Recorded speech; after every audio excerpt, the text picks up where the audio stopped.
اصحاب الاخدود. اصحاب الاخدود جو تھے یہ یمن کے پاس کرسچنز تھے. اس زمانے کے ظاہر مسلم تھے, عیسیٰ علیہ السلام پر ایمان لائے تھے, حضرت عیسیٰ کو اللہ کا بیٹا نہیں مانتے تھے بلکہ اللہ کا پیغمبر مانتے تھے. نبی علیہ السلام کی پیدائش سے تقریباً 40 سال پہلے کا یہ واقعہ ہے. لیکن اہل عرب اس واقعے سے واقف تھے کہ ایسا واقعہ ہوا تھا کہ یمن میں ایک بادشاہ نے توحید کی دعوت قبول کرنے کی پاداش میں اہل ایمان کو بہت بڑے بڑے گڑھے کھود کر ان میں آگ جلا کے زندہ جلایا تھا. سر تکلیفوں سے تو گزرنا پڑتا ہے. جو پرسیکیوشن کرسچنز کی ہوئی ہے نا کئی سو سال تک, آپ سوچ نہیں سکتے کن تکلیف سے گزرنا پڑا ہے. اللہ پہ ایمان لانا کوئی آسان کام تو نہیں. تو یہ اصحاب الاخدود کے واقعے سے یہ لوگ واقف تھے, اس کا ذکر اس میں آ رہا ہے. اس کی ڈیٹیلز آپ کو صحیح مسلم میں بالکل اینڈ پہ جا کے ملیں گی. اصحاب الاخدود کا پورا ایک واقعہ ہے کہ یہ بادشاہ کون تھا. صحیح مسلم شریف میں بڑی ڈیٹیل حدیث ہے. میں نے 4 لیکچرز دیے تھے معجزات, کرامات, استدراج کے اوپر, مسئلہ نمبر 131 ABCD. اس میں جو ڈی پورشن تھا اس میں نے اولیاء اللہ کی 10 کرامات جو صحیح سند سے احادیث کی کتابوں میں آئی ہیں نا وہ میں نے کور کی تھی. ان میں سے ایک کرامت اصحاب اخدود والی بھی تھی جو میں نے اس میں کور کی تھی صحیح مسلم کے ریفرنس سے. صحیح مسلم شریف میں اس کا واقعہ یوں ملتا ہے کہ یمن میں ایک یعنی وہ بادشاہ تھا جو بیسیکلی ہے تو یعنی یہودی تھا. اس وجہ سے وہ عیسائیوں سے زیادہ نفرت کرتا تھا کیونکہ حضرت عیسیٰ علیہ السلام کو کرسچن جو ہے پیغمبر مانتے ہیں بلکہ اس میں غلوف کر کے خدا کا بیٹا مانتے ہیں, اور دوسری طرف یہودی کہتے ہیں کہ یہ نعوذ باللہ دجال ہے. اب ان کا آپس میں تو اکٹھ ہو ہی نہیں سکتا نا. ایک شخصیت جو ایک طبقے کے لیے خدا کے درجے پہ فائز ہو اور دوسرا اسے جو ہے نعوذ باللہ دجال اور پتہ نہیں کیا کیا الفاظ استعمال کرتے ہو, تو ان کا آپس میں اکٹھ تو ہو نہیں سکتا. یہ تو یہودیوں نے سازش کر کے کس طرح عیسائیوں کو دبوچا ہے کہ آج یہودی اور عیسائی ایک پیج کے اوپر ہے, ورنہ 20ویں صدی کے آغاز سے پہلے تک تو یہ قتل و غارت کا بازار گرم تھا ان کا آپس میں. یہ تو اسرائیل جب بنا ہے اور دنیا کی اکانومی ان کے قبضے میں آئی ہے تو آج جو ہے وہ ایون یہودی مٹھی بھر ہونے کے باوجود عیسائیوں کی باغ دوڑ بھی ان کے ہاتھ میں اکانومی کی وجہ سے. تو ہم نے جس ایرا میں جس وقت میں آنکھ کھولی ہے, یہ جو زمین کی جو حقائق ہیں وہ زمینی حقائق بدل چکے ہیں, اور اس کو بدلے ہوئے 100 سال سے زیادہ نہیں ہوا. 100 سال اگر آپ پہلے چلے جائیں تو یہ جس طرح سنی شیعہ اختلاف مسلمانوں کے اندر ہے نا, اس سے بھی بڑھ کے عیسائیوں اور یہودیوں کا اختلاف تھا, جنگیں ہوتی تھی آپس میں. بہرحال وہ یہودی بادشاہ تھا, اس نے عیسائیوں پہ ظلم کرنا شروع کیا. تو اس بادشاہ کے بارے میں آتا ہے کہ اس نے ایک جادوگر رکھا ہوا تھا, اور وہ جادوگر جب بوڑھا ہو گیا تو اس نے کہا کہ مجھے تو موت آ جائے گی, تو مجھے کوئی ایک اپنا لائق سا کوئی رعایا میں سے کوئی لڑکا ڈھونڈ کے دو جسے میں تربیت کروں اور میں اپنا سارا علم اسے ٹرانسفر کروں. تو بہرحال ایک نوجوان لڑکا بڑا انٹلیکچوئل رعایا میں سے چنا گیا, وہ جادوگر کے حوالے کیا گیا, تو وہ اسے جادو سکھایا کرتا تھا. اب وہ جادوگر کے پاس جب جادو سیکھنے جاتا تھا تو راستے میں ایک راہب تھا عیسائی, تو وہ اس کے پاس وہ لڑکا رکا کرتا تھا. اس راہب کی باتیں خدا شناسی کی, توحید کی, اسے بھانی شروع ہو گئی, حتیٰ کہ اس کا دل اللہ نے اسلام کے لیے کھول دیا. یعنی اس نے اسلام, اس زمانے میں کرسچینٹی اسلام ہی تھا, وہ قبول کر لیا. اب وہ دیکھیں جادو بھی سیکھتا تھا اور پیرلل میں دین بھی سیکھتا تھا. ایک دن وہ ایک راستے سے گزر رہا تھا, تو راستے میں ایک بہت بڑا جانور تھا جس نے لوگوں کا راستہ روکا ہوا تھا.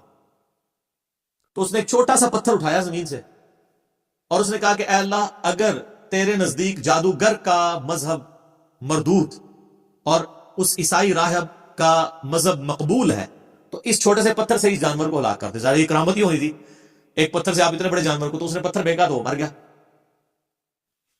تو وہ پھر راہب کے پاس آیا, تو راہب نے کہا کہ تم تو اب مستجاب الدعوات ہو گئے ہو, تو اب تم پہ اللہ کی طرف سے تکلیفیں بھی شروع ہو جائیں گی, اور جب کوئی ایسی صورتحال بنے تو تم نے میرا نام ظاہر نہیں کرنا. ظاہر پھر مجھے بھی رگڑا لگے گا بیچ میں. جان بچانے کے لیے ایمان چھپانا جائز ہے. حسین تو ہر کوئی نہیں بنتا نا سر. پھر کہتے ہیں جی حسین کیوں کھڑا ہوا تھا, باقی کدھر گئے, باقیوں نے کوئی بیعت کر لی, وہ ہر ایک تو نہیں حسین ہوتا رضی اللہ تعالیٰ عنہ علیہ السلام. تو پھر وہی سلسلہ شروع ہو گیا. اب وہ صاحب کرامت تو ہو گیا, اب لوگ اس کے پاس آنا شروع ہو گئے. وہ مطلب مادرزاد, کوڑی, اندھے آتے تھے, وہ دعا کرتا تھا, شفا ہو جاتی تھی. کرتے کرتے جب بادشاہ تک بات پہنچی, اس نے کہا یہ کیا, یہ تو دوسرے مذہب میں چلا گیا الٹا اس کو سکھانے کے لیے. تو اس نے کہا اس کو تو ہم نہیں چھوڑیں گے, قتل کروائیں گے. اور وہ جب کوئی بندہ اس کے پاس علاج کروانے کے لیے آتا تھا تو وہ پہلے کہتا تھا اللہ کو ایک مانو, حضرت عیسیٰ کو اللہ کا پیغمبر مانو. تو ظاہر یہاں بھی آپ کو پتا ہے لوگ حنفی ہوتے ہیں, جب طلاق ہو جاتی ہے تو اہل حدیث اسٹامپ پیپر پہ لگواتے ہیں, میں اہل حدیث ہوتا ہوں, تو وہ کہتے ہیں ٹھیک ہے بیوی واپس مل گئی آپ کو. حالانکہ وہ اہل حدیث اتنی دیر کے لیے ہوتے ہیں جتنی دیر کے لیے انہوں نے وہ بیوی باہر نکل کے اہل حدیثوں کو گالیاں نکال رہے ہوتے ہیں. لیکن اہل حدیثوں کو پھر بھی عقل نہیں آتی ہے. اب عقل نہ آئے تو انسان کیا کرے؟ حالانکہ یہ فتوی غلط ہے، میں اہل حدیث کے ساتھ ایگری نہیں کرتا ہوں 3 طلاق کے مسئلے میں. امت کا اجماع ہے کہ ایک مجلس کی 3 طلاقیں 3 ہیں. باقی ایک مسئلہ تھا، میں آپ کو بتا رہا ہوں کہ آج بھی اس کی باقیات ہیں اسلام پیپر لکھوانے والی. تو وہ بھی پہلے کہتا تھا اللہ کو مانو پھر میں تمہارا علاج کروں گا. تو اس طرح پھر اسلام پھیلنا شروع ہو گیا. بادشاہ کو فکر لگی تو اس نے کہا کہ بھئی اس کا علاج اب یہ ہے کہ اس کو قتل کروایا جائے. تو اس نے فوجی بھیجے گرفتار کر کے کہ اس کو پہاڑ سے نیچے پھینکا جائے. پہاڑ کی چوٹی پہ لے گئے، اس نے وہاں پہ دعا کی، وہ سارے فوجی نیچے گر پڑے، وہ بچ گئے. پھر اسے کشتی میں سوار کر کے سمندر کے اندر لے گئے، اس نے دعا کی، کشتی الٹ گئی، وہ بچ گیا، باقی سارے الٹ گئے. بادشاہ سر پکڑ کے بیٹھ گیا کہ اس کو اب کیسے قتل کیا جائے، کیونکہ مستجاب دعوات تھا. تو اس نے بادشاہ کو خود مشورہ دیا کہ ایک طریقے سے تم مجھے قتل کر سکتے ہو، تم پڑھو بسم اللہ رب الغلام کہہ کے مجھ پہ تیر چلاؤ تو میں مارا جاؤں گا. اور یہ اس نے بہت زبردست چال چلی، اور اس نے کہا اس کے لیے تمہیں پبلک اکٹھی کرنی پڑے گی، اپنی ساری رعایا کو جمع کرو اور بسم اللہ رب الغلام پڑھ کے چلاؤ. تو اس کا مطلب کیا تھا کہ اللہ کو ماننا پڑے گا. تو یہ ایک ساری رعایا تک تبلیغ ہو جاتی کہ ہاں اللہ کے نام پہ اسے مارا گیا تو یعنی اس کا مذہب درست ہے.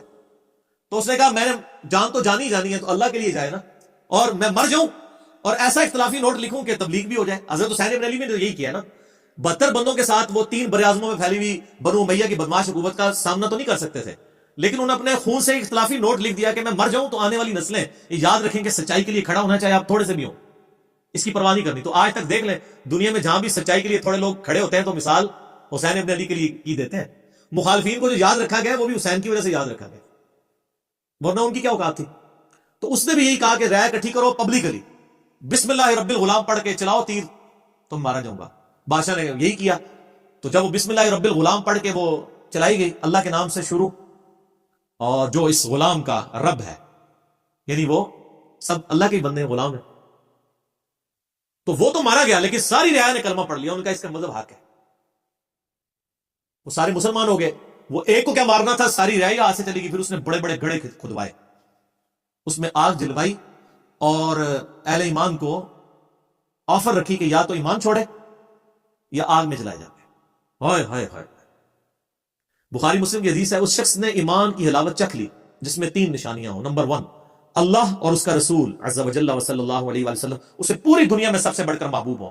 نمبر 2 اس کی دوستی اور دشمنی کا معیار اللہ کی ذات ہو. اور نمبر 3 کفر کی طرف لوٹایا جانا اس کے لیے اتنا ہی ناپسندیدہ ہو جائے جتنا زندہ آگ میں جلایا جانا، وہ جلنے کے لیے تیار ہو جائے، ایمان نہ چھوڑے. ایمان کی مٹھاس اس بندے نے چکھی ہے. لوگ ایمان نہیں چھوڑ رہے، زندہ آگ میں جلائے جا رہے ہیں. صحیح مسلم کے الفاظ ہیں کہ ایک عورت تھی، اس کا دودھ پیتا بچہ تھا. دودھ پیتا بچہ تو بولتا بھی نہیں ہے. جب اسے آگ میں پھینکنے لگے نا تو اس کے دل میں ایک لمحے کے لیے خیال آیا کہ میں جان اپنے بچے کی وجہ سے نا جان بچانے کے لیے میں دین چھوڑ دوں. تو دودھ پیتا بچہ بول اٹھا کہ ماں تو حق پہ ہے. اللہ اکبر کبیرہ. یعنی یہ کرامت تھی. تو پھر ان ماں بیٹا کو بھی جلا دیا. وہ تو ہے دنیا میں جلے نا تو سیدھے جا کے جنت میں لینڈ کیا. تو یہ پوری حدیث صحیح مسلم میں اصحاب الاخدود کے بارے میں ہے. آپ دیکھیں کہ اصحاب الاخدود کو نبی علیہ السلام کی پیدائش کے وقت شہید ہوئے 40 سال ہو چکے، پھر اس کے بعد بھی 40 سال، یعنی 100 سال بعد قرآن نازل ہو رہا ہے آلموسٹ. اور اللہ اپنے بندوں کو نہیں بھولا اور اس کے اندر ذکر کیا ان کا. اور اس میں اللہ تعالیٰ بتا رہا ہے پھر ہم ان سے بدلہ لیں گے جنہوں نے اہل ایمان کے ساتھ یہ کچھ کیا. دنیا میں ٹھیک ہے کھلی چھٹی ہے، لیکن آخرت میں پکڑے جائیں گے. والسماء ذات البروج، قسم ہے آسمان کی جو برجوں والا ہے. والیوم الموعود، اور اس دن کی جو وعدے کا دن ہے یعنی قیامت کا دن. وشاہد ومشہود، اور حاضر ہونے والے دن کی اور اس کی جس کے پاس حاضر ہوں گے، یعنی قیامت کے دن کی اور قیامت کے دن کا مالک، مالک یوم الدین. سب کی قسم. قتل اصحاب الاخدود، مارے گئے کھائی کھودنے والے. حالانکہ مارے کون گئے تھے؟ جو کھائی میں پھینکے گئے تھے. اللہ نے کہا وہ نہیں مرے، وہ تو زندہ ہے. شہید تو مرتا نہیں ہے نا. ولا تقولوا لمن يقتل في سبيل الله اموات، مت کہا کرو مردہ جو اللہ کی راہ میں مارے جائے، وہ تو اللہ کے حضور زندہ ہے. اللہ ہمارا مارے گئے اصحاب الاخدود جنہوں نے وہ گڑھے کھودے تھے. النار ذات الوقود، جبکہ وہ آگ بڑے ایندھن والی تھی. اذ هم علیہا قعود، جب وہ اس کے کنارے پر بیٹھے ہوئے، یعنی یہ منظر دیکھ رہے تھے اہل ایمان کو آگ میں جلایا جا رہا ہے اور وہ انجوائے کر رہے ہیں. وَلِعَوْذُ بِاللَّهِ وَهُمْ عَلَى مَا يَفْعَلُونَ بِالْمُؤْمِنِينَ شُهُودٌ، اور جو کچھ اہل ایمان کے ساتھ سلوک کر رہے تھے وہ وہاں پہ بیٹھ کے اس پر گواہ تھے. ظاہر آپ اگر یہ رومنس کی بھی آپ ہسٹری دیکھیں، یہ لوگ بھی یعنی بھوکے شیروں کو زندہ انسانوں پہ چھوڑ دیتے تھے. آپ یوٹیوب پہ جا کے دیکھیں نا کہ کیا کیا طریقے انسانوں کو اذیت اور عذاب دینے کے ان لوگوں نے ڈیوائس کیے ہوئے تھے. تو یہ بھی ایک طریقہ تھا تکلیف دینے کا. خود کرسیوں پہ بیٹھ جاتے تھے اور ان کے سامنے ایک منظر ہوتا تھا کہ اہل ایمان کو جلایا جا رہا ہے. وما نقموا منهم الا ان يؤمنوا بالله العزيز الحمید. اور انہوں نے تو نہیں ناپسند کیا مگر اس بات کو کہ مسلمانوں نے ایمان لے کر آئے مسلمان اللہ پر جو غالب ہے اور اپنی ذات میں خود ستودہ صفات ہے. اس مقدس جرم کی پاداش میں انہوں نے زندہ انسانوں کو جلا دیا کہ وہ اللہ پر ایمان لے کر آئے. الذی لہ ملک السماوات والارض. وہ اللہ کہ زمین و آسمان میں جو کچھ ہے اس کا مالک وہ اللہ ہے. زمین و آسمان کے مالک اللہ کے اوپر وہ ایمان لائے صرف ایمان لانے کی پاداش پہ. کسی پہ کوئی تکلیف نہیں, کسی کو کچھ نہیں انہوں نے کہا, بس اس مقدس جرم میں انہوں نے ان کو آگ میں جلا دیا. واللہ علی کل شیء شہید. اور اللہ تعالیٰ ہر چیز کو دیکھ رہا ہے. اللہ نے وہ منظر دیکھا ہے, اللہ کو بھولا نہیں ہے وہ منظر جو تم نے اہل ایمان کے ساتھ کیا. ان الذین فتنوا المؤمنین والمؤمنات. بے شک وہ لوگ جنہوں نے مومن مردوں اور مومن عورتوں کو یہ تکلیف دی تھی, یعنی ان کو آگ میں جلایا, ثم لم یتوبوا, اس کے بعد وہ توبہ کے بغیر مر گئے, فلہم عذاب جہنم, ان کے لیے تو ہم نے عذاب جہنم رکھا ہوا ہے, ولہم عذاب الحریق, اور ان کے لیے وہاں پہ آخرت کی آگ ہے جس میں ان کو جلایا جائے گا. انہوں تو دنیا کی آگ میں جلایا نا. بخاری مسلم کی حدیث ہے کہ آخرت کی آگ دنیا کی آگ سے 70 گنا زیادہ تیز ہے. ان کو اس پاداش میں اس آگ کے اندر جلایا جائے گا. اللہم اجرنا من النار, آمین. ان الذین آمنوا وعملوا الصالحات. بے شک وہ لوگ جو ایمان لائے اور انہوں نے نیک اعمال اختیار کیے, لہم جنات تجری من تحتها الانہار. ان کے لیے تو ایسی جنتیں ہیں جن کے نیچے نہریں بہتی ہوں گی. ذالک الفوز الکبیر. یہ ہے سب سے بڑی کامیابی. دنیا میں تو وہ ناکام ہو گئے جن کو ان گڑوں میں ڈالا گیا. ایک ماں ہی سمجھ سکتی ہے کہ اس کو اپنے بچے سمیت مار دیا جائے, اس سے اس کی زندگی چھین لی جائے, اس کے بچے کی بھی زندگی چھین لی جائے. تو دنیا میں تو بظاہر وہ ناکام ہے, لیکن اللہ فرما رہے ہیں وہ سب سے بڑی کامیابی پہ فائز ہو گئے, کیونکہ آخرت کی زندگی ہمیشہ کی ہے, دنیا کی زندگی تو عارضی ہے. ان بطش ربک لشدید. بے شک تیرے رب کی پکڑ بڑی شدید ہے. یہ دنیا میں تو کوئی شخص کسی شخص کو ایک دفعہ ہی موت دے سکتا ہے نا, اور اللہ تعالیٰ لاکھوں دفعہ زندہ کر کے لاکھوں دفعہ موت دینے پر قادر ہے. اللہ کی پکڑ سے کون بچ سکتا ہے؟ دیکھیں نا, دنیا میں زیادہ کون, جیسے وہ آپ کو پتا ہے قرآن حکیم میں ہی آتا ہے کہ جب جادوگر ایمان لے آئے موسیٰ علیہ السلام پہ, تو فرعون نے کہا کہ میں تمہیں سولی چڑھا دوں گا تمہارے مخالف سے ان کے ہاتھ پاؤں کٹوا کے. تو پتہ ہے ان جادوگروں نے کیا کہا تھا کہ تو جو کچھ بھی کرے گا دنیا کی زندگی میں کر سکتا ہے نا, ایک دفعہ موت دے گا دے لے, پھر تو ہمیشہ کی کامیابیاں ہماری مقدر ہیں. لیکن اللہ سے انسان نہیں بھاگ سکتا. اللہ کے جو قابو آ گیا وہ ایک دفعہ موت تو نہیں, جب چاہے جتنی دفعہ موت کی تکلیف سے گزارے اور تکلیف دے. قرآن حکیم میں آتا ہے ہم جب ان کی کھالیں جل جائیں گی نئی کھالیں انہیں دیں گے تاکہ انہیں عذاب اور فیل ہو. اللہم اجرنا من النار, آمین. انہ ہوا یبدی و یعید. بے شک پہلی دفعہ بھی اس نے پیدا کیا اور دوبارہ بھی وہی پیدا کرے گا. وہ قادر ہے. پہلی دفعہ کسی کام کو کرنا مشکل ہوتا ہے, دوبارہ کرنا تو مشکل نہیں ہوتا. وہو الغفور الودود. وہ تو بہت بخشنے والا ہے, بڑی محبت کرنے والا ہے.